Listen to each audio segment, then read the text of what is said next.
A'udzu billahi minasyaitonir rajim. Bismillahirrahmanirrahim. Alhamdulillahi rabbil alamin wassalatu wassalamu ala asyrafil anbiya'i wal mursalin wa ala alihi wa sahbihi ajma'in. Subhanaka la ilma lana illa ma 'allamtana innaka antal alimul hakim. Wala hawla wala quwwata illa billahil aliyyil azim. Radina billahi rabba, kami redha Allah Tuhan kami. Wa bil islami dina, Islam cara hidup kami. Wa bi Muhammadin nabiyyan wa rasulah, dan kami senang hati percaya Muhammad sallallahu alaihi wasallam adalah seorang nabi dan juga rasul. Kita masih lagi bersama dengan Muhammad sallallahu alaihi wasallam menelusuri kitab sirah yang diberi tajuk Ar-Rahiqul Makhtum karangan Syekh Safiyur Rahman Al-Mubarakfuri. Dalam kita mengetahui kehidupan Rasulullah sallallahu alaihi wasallam, untuk apa kita belajar sirah? Yang pertamanya adalah untuk kita kenal Nabi. Sebab apa?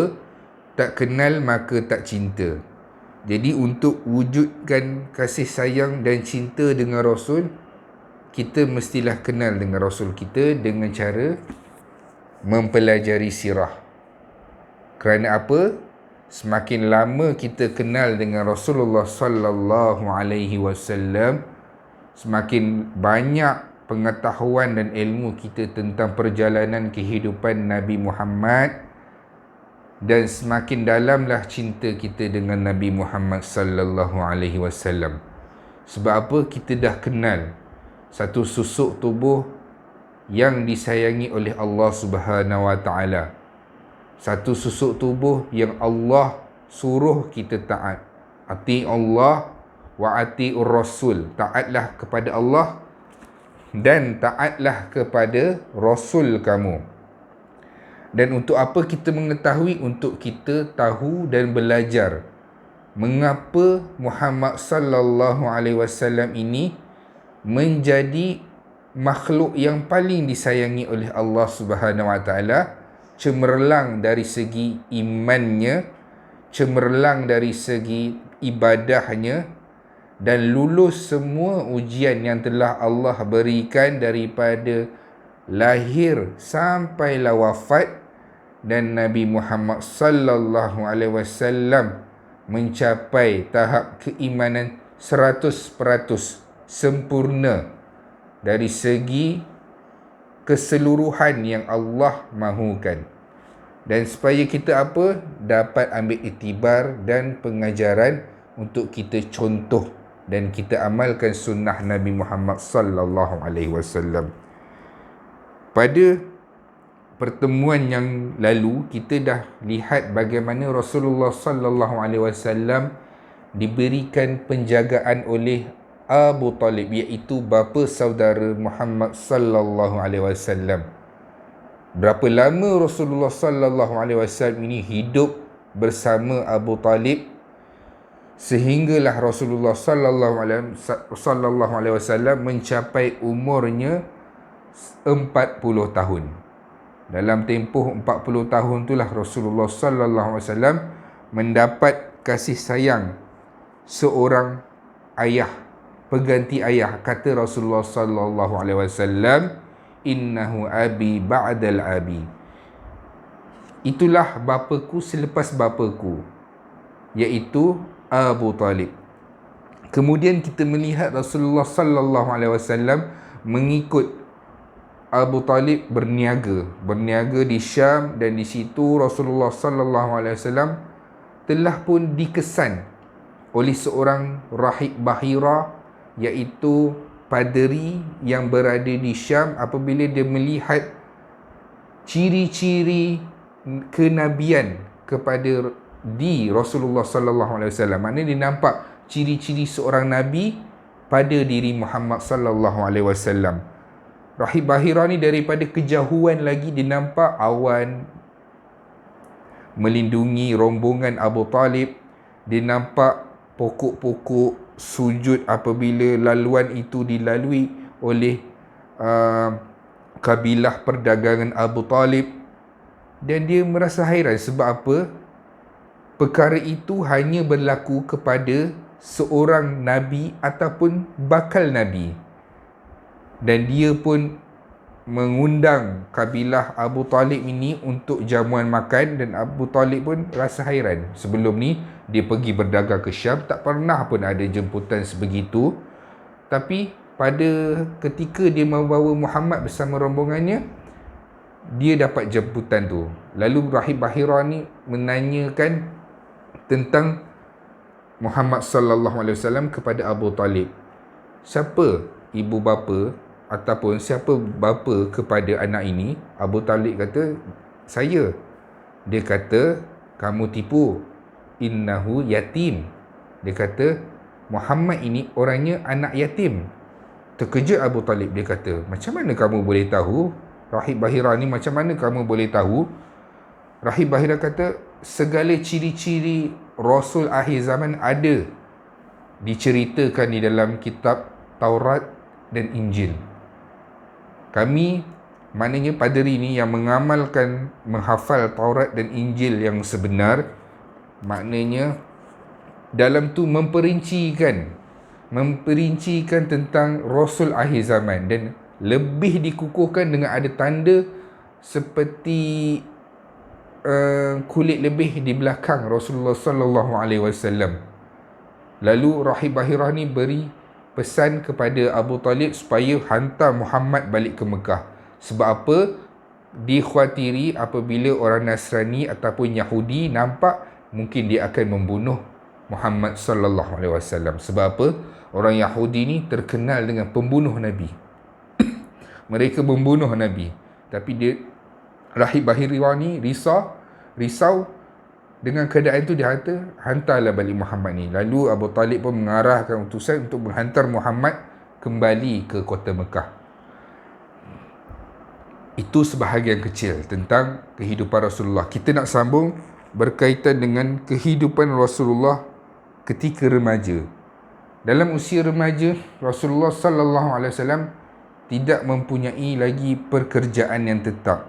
Rasulullah sallallahu alaihi wasallam mengambil upah menjadi pengembala kambing. Sebab apa? Kita tak tahu apa rahsia pengembala kambing. Sebab mengembala kambing ni, kata Rasulullah sallallahu alaihi wasallam, ia adalah sunnah para nabi. Sebab apa? Nabi Lut mengembala kambing, Nabi Isa mengembala kambing, Nabi Musa pun turut mengembala kambing. Hampir kesemua Rasul dan Nabi mengembala kambing. Antara ulama' mengkaji kenapa para Rasul dan Nabi ini mengembala kambing adalah untuk mewujudkan rasa sabar. Sebab nak mengembala kambing ni, dia bukannya duduk di bandar, dia duduk di pendalaman kampung, tak campur dengan orang, nak mengaturkan binatang-binatang, dan banyak masa untuk memikirkan kejadian alam ciptaan Allah Subhanahu Wa Taala ini. Dan Nabi sallallahu alaihi wasallam juga belajar tentang perdagangan, cara-cara nak berniaga. Sebab apa? Rasulullah ikut, kiranya perniagaan ni tidak asing bagi Rasulullah sallallahu alaihi wasallam. Nak sediakan invoice ke, nak sediakan stok keperluan ke untuk perniagaan, itu adalah perkara yang bukan asing bagi Rasulullah. Sebab Rasulullah belajar perkara ni semua daripada Abu Talib. Sebab Abu Talib ni juga adalah seorang peniaga. Dan apabila melihat keadaan itu, di kota Mekah ni ada seorang wanita yang masyhur dari segi kekayaannya, yang masyhur daripada segi perniagaannya yang hebat, barangan-barangan dagangannya yang berkualiti, ahli perniagaan yang hebat. Tapi dia ada seorang wanita. Wanita itu adalah Khadijah binti Khuwailid. Masa ni Rasulullah sallallahu alaihi wasallam pertama kali berjumpa dengan Khadijah binti Khuwailid. pada umur Rasulullah sallallahu alaihi wasallam menginjak ke 25 tahun, Rasulullah sallallahu alaihi wasallam ditawarkan oleh Khadijah untuk berniaga barang dagangan dia. Sebab apa? Khadijah ni dah terlalu mendengarkan tentang sifat amanah Rasulullah, sifat amanah Muhammad ini, sifat jujur Muhammad ini, sifat baik dan luhurnya sehingga digelar Al-Amin, dan disepakat oleh seluruh penduduk Mekah, Muhammad ini dia bukan yang bercakap bohong, dia percakapannya benar, dia orang yang baik, dia tuturnya sentiasa benar dan tidak menipu. Jadi bila Khadijah binti Khuwailid ni dengar benda ni, dia tawarkan Nabi. Sebab Nabi ni tahu berniaga, tahu cara berniaga. Ditawarkan kepada Rasulullah sallallahu alaihi wasallam, Muhammad, nak tak kamu berniaga barang dagangan aku? Aku bagi upah yang tinggi untuk bawa barang dagangan ini ke Syam. Macam saya kata, daripada zaman Datuk Rasulullah lagi, semua pergi ke Syam. Sebab Syam ni dia ibarat kota, ibu kota bagi seluruh umat orang Arab ni, umat Arab ni. Seluruh manusia yang berada di tanah Arab ni, barang-barang dagangan yang hebat-hebat, kiranya ibu kota perniagaan, kota metropolitan ni adalah di Syam, iaitu Syria. Bila nampak perkara ni, Rasulullah setuju. Dia pun pergi berdagang bersama dengan seorang pembantu yang diberi nama gelaran Maisarah. Maisarah ni bukan nama dia. Maisarah ni macam pemudah cara. Dia boleh jadi lelaki, sebab dalam ni ada juga pendapat yang mengatakan Rasulullah sallallahu alaihi wasallam ditemani oleh seorang yang bernama Al-Saib bin Abi Al-Saib Al-Makhzumi. Itu antara riwayat yang lain yang menemani Rasulullah sallallahu alaihi wasallam ke Syam ketika meniagakan barang dagangan Muhammad sallallahu alaihi wasallam.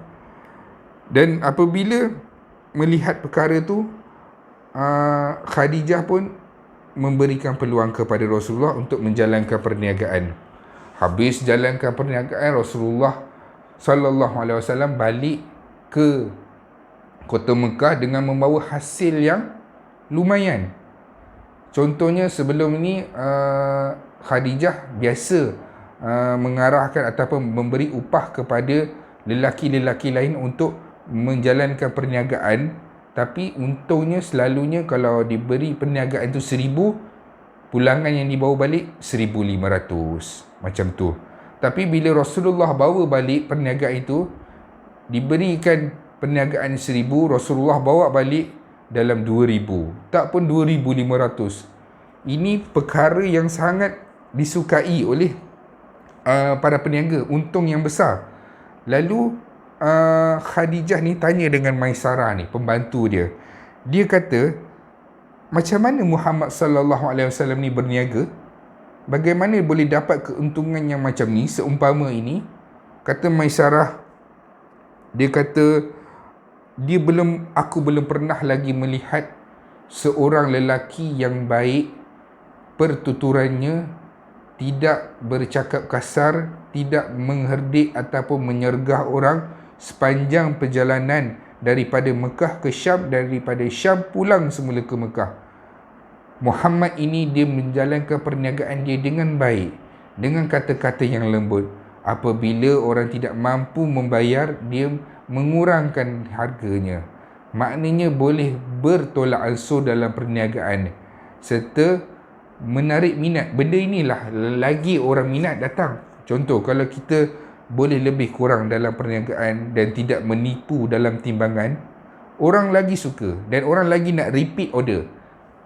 Orang lagi suka datang, dan mereka penduduk-penduduk di Syam tu mula menyebarkan, oh, peniaga ni Muhammad ni berniaga dengan baik. Jadi banyak yang datang dengan keuntungan yang hebat.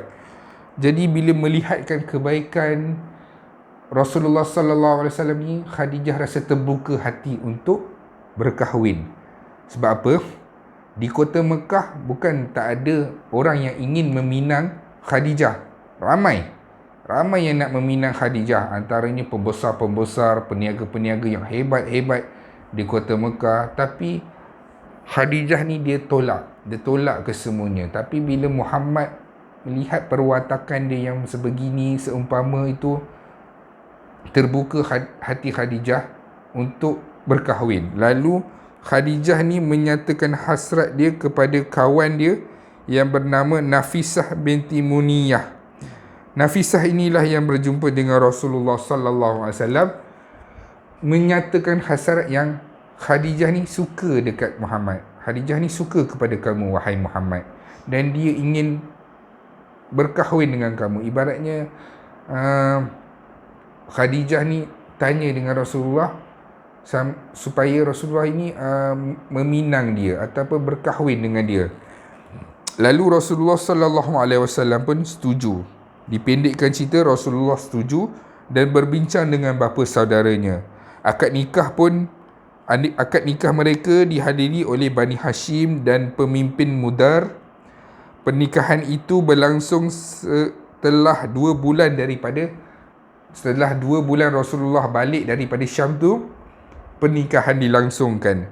Baginda Rasulullah sallallahu alaihi wasallam memberi mahar kepada Khadijah berupa 20 ekor unta muda, dan ketika itu umur Khadijah telah mencapai 40 tahun. Para orientalis kata, kenapa Muhammad dikahwinkan dengan orang yang lebih tua? Rasulullah berumur 25 tahun, kahwin dengan umur 40 tahun. 40 tahun. Sebab apa? Dia lebih tua. Yang pertama sekali, Khadijah ini dalam kota Mekah, dialah wanita yang terbaik daripada segi nasab keturunannya, kecantikan dia, kecerdikan dia, serta hebatnya dia. Seluruh pakej yang ada ni ada pada Khadijah binti Khuwailid. Segala kebaikan yang ada, wanita-wanita yang berada di kota Mekah semua ada dimiliki oleh Khadijah binti Khuwailid. Malah kaya dan cerdik lagi. Itulah sebab di antaranya Rasulullah sallallahu alaihi wasallam, Allah lorongkan perkahwinan itu dengan Khadijah binti Khuwailid. Dalam tempoh perkahwinan dengan Muhammad sallallahu alaihi wasallam dengan Khadijah, Allah tidak membenarkan Rasulullah sallallahu alaihi wasallam untuk mengahwini wanita-wanita lain. Kita sedia maklum Rasulullah sallallahu alaihi wasallam mempunyai 11 orang isteri. 11 orang isteri, dan kesemua isteri-isteri Rasulullah sallallahu alaihi wasallam hanya Khadijah saja. Daripada awal perkahwinan sehingga Khadijah wafat, Rasulullah hanya kekal bersama dengan Khadijah. Maknanya Khadijah ni tak ada madu. Dan apabila Rasulullah sallallahu alaihi wasallam berkahwin dengan isteri yang Rasulullah kahwin selepas kewafatan Sayyidatina Khadijah, iaitu antaranya adalah isteri yang kedua selepas kewafatan Khadijah, iaitu Saudah binti Zam'ah. Saudah binti Zam'ah ni, kalau nak kata Rasulullah sallallahu alaihi wasallam berkahwin dengan Khadijah disebabkan harta, maka kita sangat silap dan salah. Sebab apa? Ulama mengkaji dan membaca hadis serta ayat-ayat Quran, semua perkahwinan Rasulullah sallallahu alaihi wasallam adalah melalui pilihan Allah Subhanahu wa taala dan atas dasar arahan Allah Subhanahu wa taala. Rasulullah sallallahu alaihi wasallam tidak berkahwin dengan nafsu seperti apa yang dikatakan oleh orientalis, iaitu mengatakan Rasulullah berkahwin dengan Aisyah dalam keadaan Aisyah kanak-kanak. Kalaulah kerana Aisyah kanak-kanak, Rasulullah berkahwin dengan Saudah binti Zam'ah adalah seorang wanita yang tua, sangat tua, dan tidak mempunyai nasab keturunan yang cemerlang, iaitu keturunan yang hebat, dan juga tidak mempunyai harta. Maknanya wanita yang biasa, tuanya Saudah binti Zam'ah ni, sehingga kan apabila dia nak naik unta, Rasulullah terpaksa, bukan terpaksa, Rasulullah akan melutut memuliakan isterinya Saudah binti Zam'ah ni dengan dia memijak peha Rasulullah untuk naik. Maknanya dah tua, dah tak larat. Jadi Rasulullah bukannya berkahwin kerana harta, berkahwin kerana umur ataupun kecantikan, ataupun orang kata Rasulullah ni na'uzubillah min zalik, gilakan perempuan, seperti apa tuduhan-tuduhan orang tali sebat. Itu semuanya terbatal dengan bukti apa yang diceritakan melalui Al-Quran dan hadis dan sirah Nabi Muhammad sallallahu alaihi wasallam. Ini adalah rekod kehidupan Rasulullah sallallahu alaihi wasallam. Dan sepanjang perkahwinan Khadijah dengan Muhammad, Allah memuliakan Khadijah. Allah memuliakan Khadijah tanpa membenarkan Muhammad berkahwin dengan siapa-siapa pun. Maknanya Khadijah adalah buah hati Rasulullah sallallahu alaihi wasallam sehingga akhir hayat. Sehingga kan apabila Khadijah ni wafat, apabila balik ke rumah antaranya isteri Saudah binti Zam'ah, rumah isteri Rasulullah sallallahu alaihi wasallam seperti Hafsah, seperti Aisyah, dan juga seperti di rumah Zainab, rumah isteri-isteri Nabi yang lain, selalu Rasulullah memuji Khadijah. Contohnya bila Rasulullah makan ke kuih di rumah Zainab, Rasulullah kata sedapnya kuih yang Khadijah buat. Bukannya Rasulullah menghina ataupun Rasulullah kata kuih Zainab buat ni tak sedap, tapi Rasulullah teringatnya diri dengan Khadijah.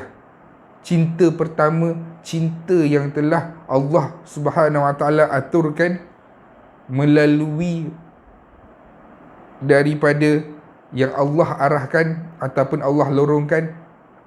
Ini membuatkan Khadijah menjadi wanita pertama, iaitu menjadi wanita pertama yang disayangi oleh Muhammad sallallahu alaihi wasallam. Sehingga kan Aisyah bertanya, apakah hebatnya, apakah kurangnya kami dan lebihnya Khadijah? Sehingga kan Aisyah bertanya begitu. Lalu Nabi kita Muhammad sallallahu alaihi wasallam menjawab, wahai Aisyah, Khadijah bersamaku daripada permulaan Islam.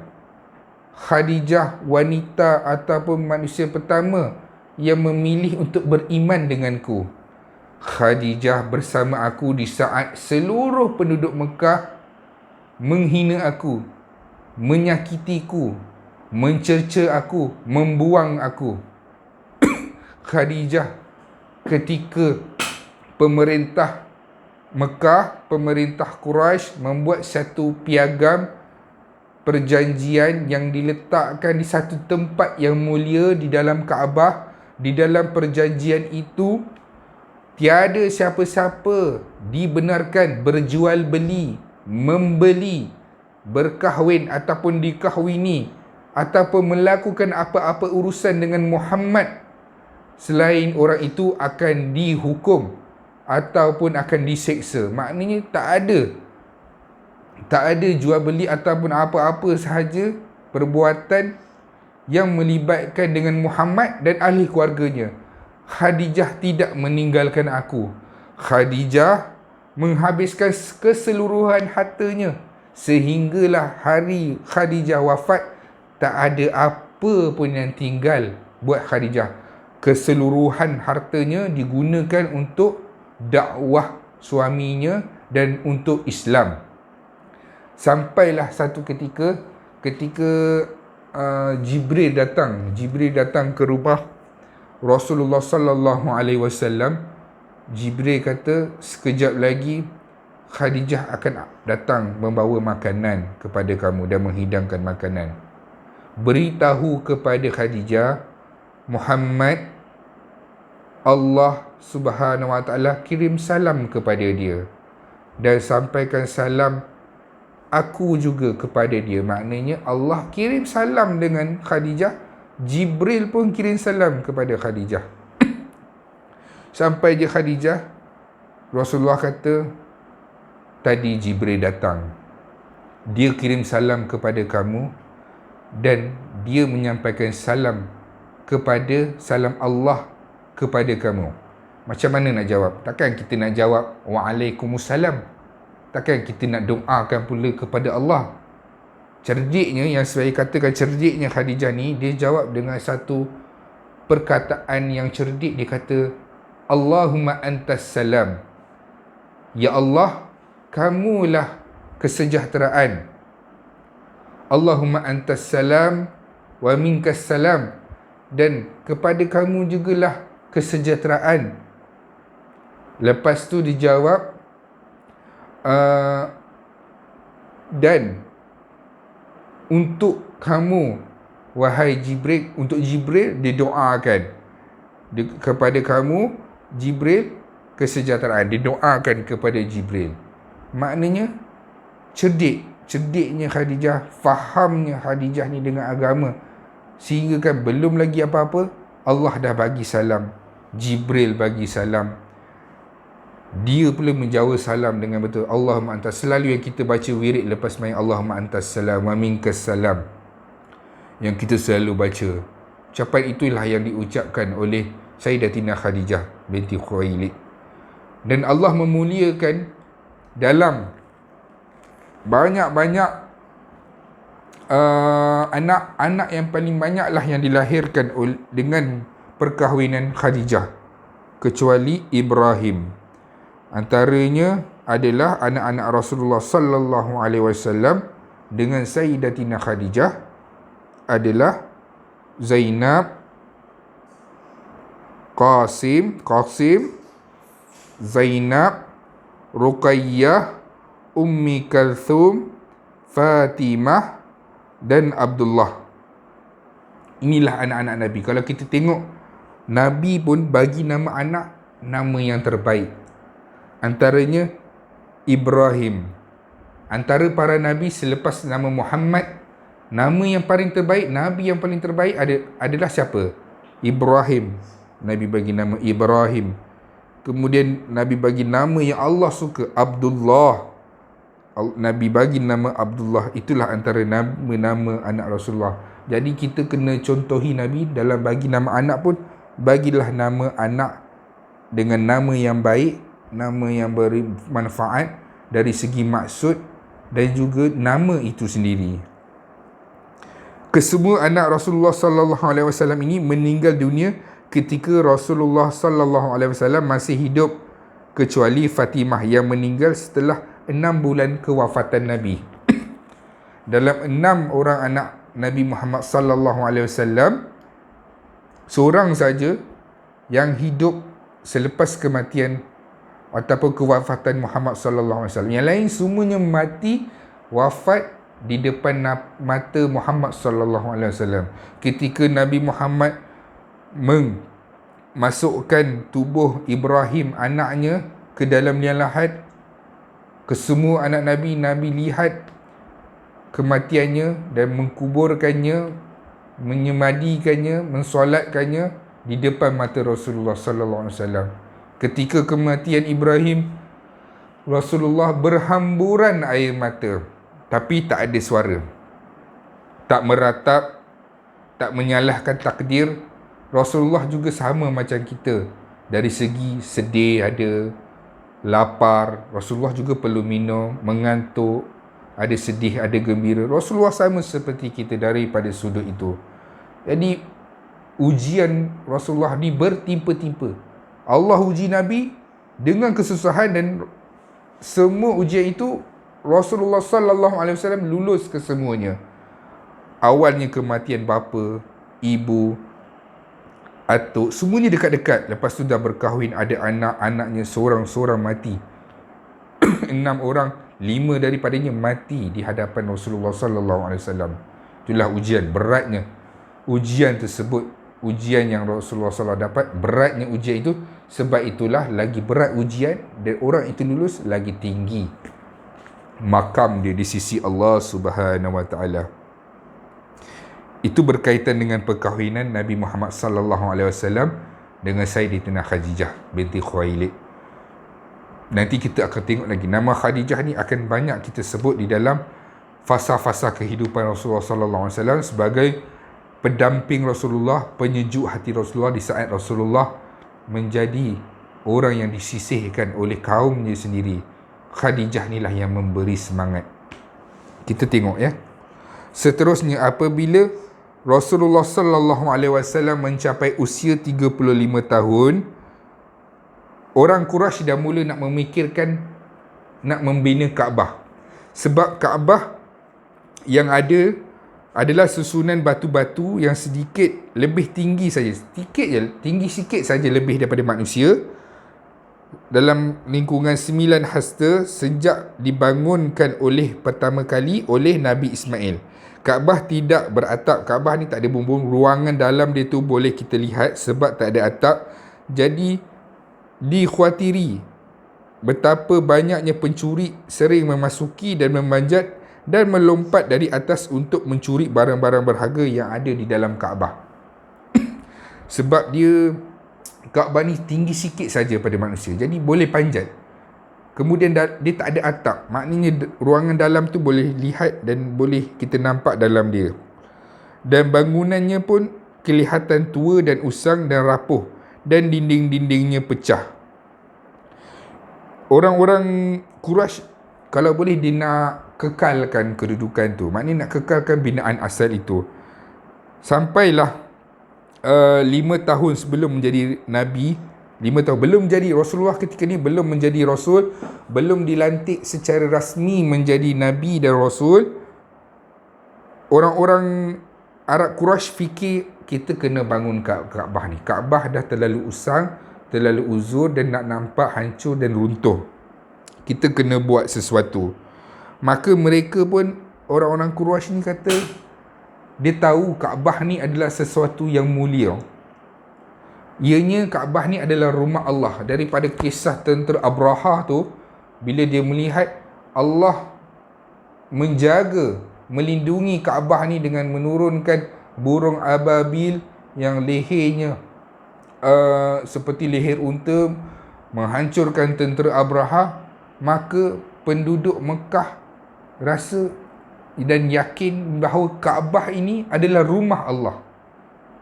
Jadi bila nak membina rumah Allah ini, semua penduduk Mekah Quraisy semua berkabung, kata kita kena ambil daripada sumber yang halal. Maknanya kewangan pembinaan projek pembinaan Kaabah ni mestilah daripada sumber yang halal, bukan sumber yang haram. Sumber yang haram. Maka hasil pelacuran, hasil riba serta barang rampasan dan ugutan tidak diterima. Maknanya perniagaan yang hasil-hasil perniagaan seperti arak, riba, pelacuran, pemerasan, ugut, rampasan harta tak boleh. Nak bina Kaabah, kita mestilah gunakan duit yang halal, duit yang bersih. Saya nak bagi tahu dekat sini, punyalah tak ada zaman itu, zaman jahiliah itu, punyalah teruk sehingga dana pembinaan Kaabah ini dapat sikit saja dan tak boleh buat Kaabah ni seperti apa yang kita inginkan dan kesempurnaan dia. Saya akan cerita sebab apa tak boleh nak sempurna tu. Bila melihat perkara ni, pembinaan Kaabah, dana dah dikumpulkan, nak mula pecahkan Kaabah sebab nak bina yang baru, nak renovate yang baru. Semua penduduk Mekah tak berani. Yang mana melihat peristiwa Abraha tu, maknanya penduduk Mekah yang melihat peristiwa tentera bergajah tu kena dengan burung ababil, mereka tak berani. Dia kata, aku tak berani nak hancurkan. Sebab apa? Takut Allah akan turunkan bantuan dan akan menghancurkan kita. Lalu Walid bin Mughirah al-Makhzumi. Siapa Walid al-Mughirah ni? Dia adalah ayah kepada Khalid al-Walid. Kita tahu, nanti kita akan tengok anak dia Khalid al-Walid ni, seorang pejuang yang memimpin tentera Nabi nanti. Khalid al-Walid ni kita akan tengok macam mana keislaman dia dan macam mana kehebatan dia. Yang bagi nasihat ni iaitu Walid bin Mughirah ni bapa kepada Khalid Al-Walid. Dia kata, Walid Al-Mughirah ni kata, kita nak buat benda yang baik, kita bukan nak menghancurkan, kita bukan nak musnahkan Kaabah, kita nak memperbaikkan Kaabah. Mustahil Allah Subhanahu Wa Taala akan menghancurkan kita dan membinasakan kita. Jadi dia yang mulakan menghancurkan Kaabah. Jadi bila nampak okey je, tak ada apa-apa masalah, tak ada, kiranya tak ada berubah cuaca, tak ada azab yang turun, barulah semuanya berani buat, dan mereka melakukan pembahagian binaan Kaabah ni mengikut kabilah. Bahagian sisi kanan dibina oleh kabilah sekalian, bahagian sisi kiri dibina oleh kabilah sekian. Semuanya membina Kaabah.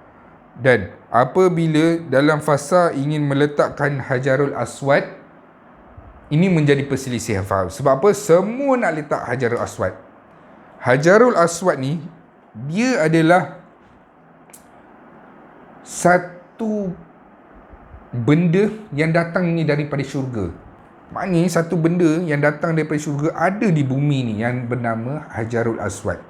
Waktu Ibrahim dan Ismail ingin membina Kaabah, setelah selesai membina Kaabah, Ibrahim mengarahkan Ismail untuk mencari satu batu ataupun satu batu yang cantik, yang indah untuk diletakkan sebagai tanda kepada orang yang ingin tawaf. Maknanya dekat mana nak bermula, dekat Hajarul Aswad tu nak bermula.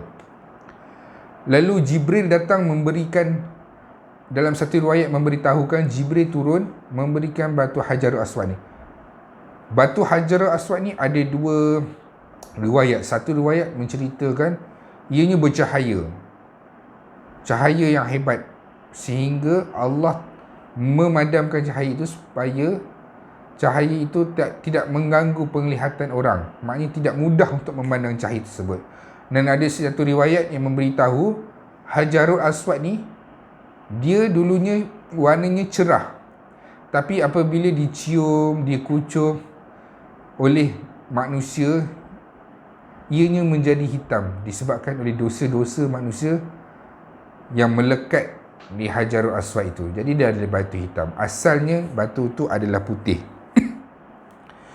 Jadi bila Hajarul Aswad ni, saya terangkan sedikit, Hajarul Aswad ni yang ada sekarang ni adalah sepihan saja. Sebab dulu Hajarul Aswad ni pernah dicuri oleh Syiah. Dicuri oleh Syiah sehingga menyebabkan ada beberapa jemaah yang melakukan haji ataupun umrah ketika itu terkorban, dan pernah hilang dalam beberapa tahun sebelum ditemui dalam keadaan sepihan. Sebelum tu pun dah hancur dah, dia dah terbelah, sehingga kan pemerintah masa tu, iaitu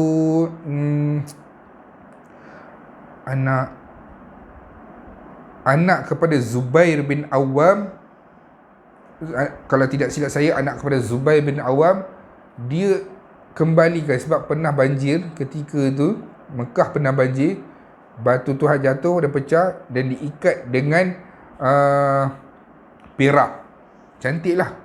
Dan lepas itu barulah dicuri oleh Syiah dan hilang beberapa tahun, kemudian dijumpai dalam keadaan sepihan.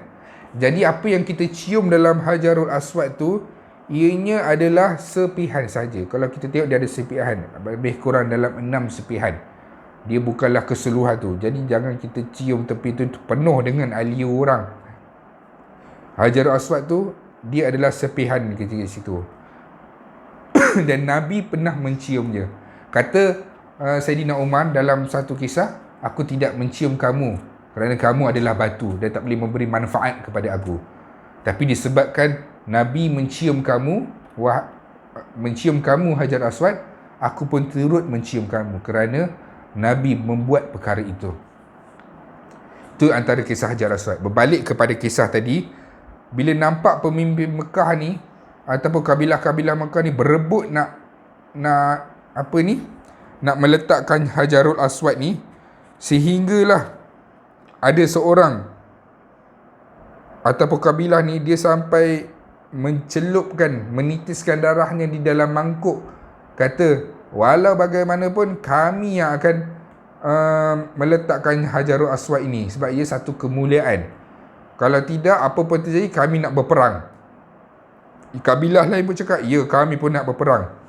Tapi ada seorang namanya Abu Umayyah bin Mughirah Al-Makhzumi, orang yang berpengalaman dari segi pemikirannya. Dia kata, macam inilah, kita tunggu di sini. Esok siapa yang datang yang pertama memasuki Masjidil Haram, iaitu di kawasan Kaabah ini, kita akan tanya keputusan dia. Dan apa pun keputusan dia, kita semuanya kena akur dan reda. Dan keesokan harinya, yang datang masuk daripada situ adalah Muhammad.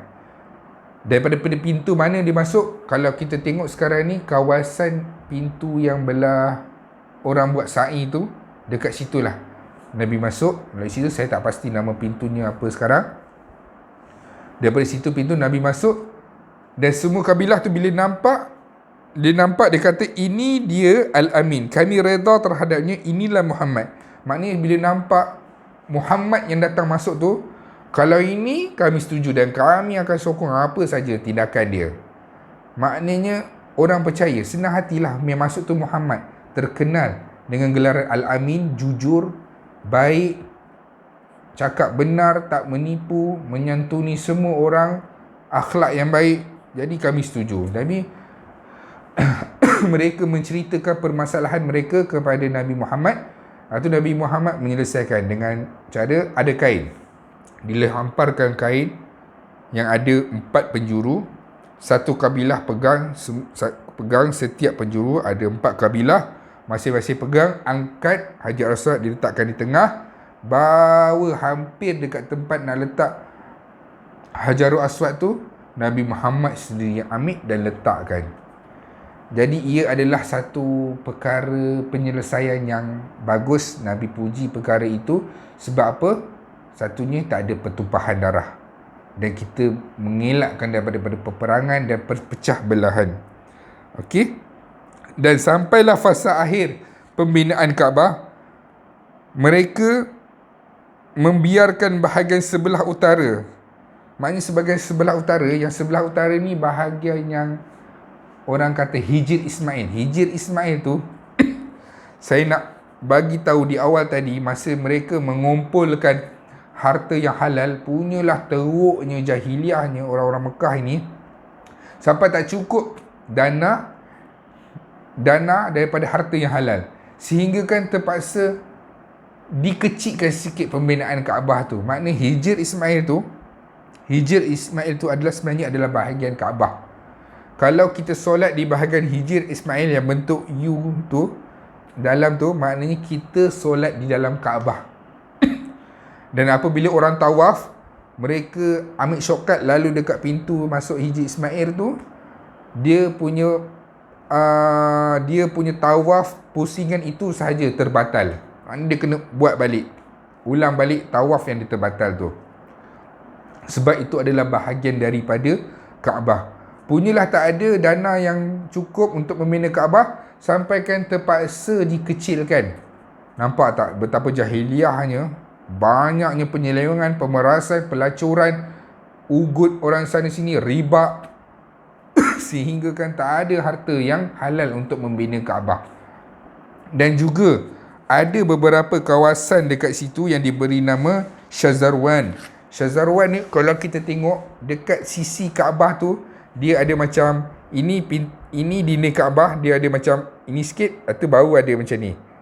Kawasan yang ada lekuk situ, itu pun adalah bahagian daripada Kaabah. Kalau kita tawaf terpijak tu, maknanya terbatal, sebab kita dah terpijak bahagian dalam Kaabah. Maknanya dia kena ulang balik pusingan yang dia terbatal tu. Dia kena kecilkan. Pertamanya, dikecilkan petaknya tu, dan dibuat sikit je binaan Hijr Ismail sebagai tanda tanda rupa paras Kaabah yang asal. Kemudian dikecilkan sikit-sikit. Maknanya binaan tu dikecilkan sikit, iaitu diberi nama Shazarwan. Kawasan itu diberi nama Shazarwan, yang terpaksa dikecilkan sikit. Sebab apa? Dana untuk membina Kaabah dengan harta yang halal tidak mencukupi. Lalu tempat Kaabah ni terpaksalah dikecilkan. Yang pertamanya, mereka menggunakan khidmat orang daripada Rom, sebab Mekah, Quraisy pada itu belum lagi reti mengikat batu. Mereka menggunakan khidmat beberapa orang Rom yang bernama Bakum. Dialah yang membina teknik yang pembinaan sedemikian dalam pembinaan Kaabah. Jadi di antara sisi yang lain, mereka letakkan bumbung, maknanya mereka letakkan tutup dan dibuat lebih tinggi sikit. Jadi berbentuklah Hajarul Aswad ni seperti kubus diletakkan tinggi sikit supaya orang tak boleh nak panjat, dan pintu Kaabah pun ditinggikan sikit.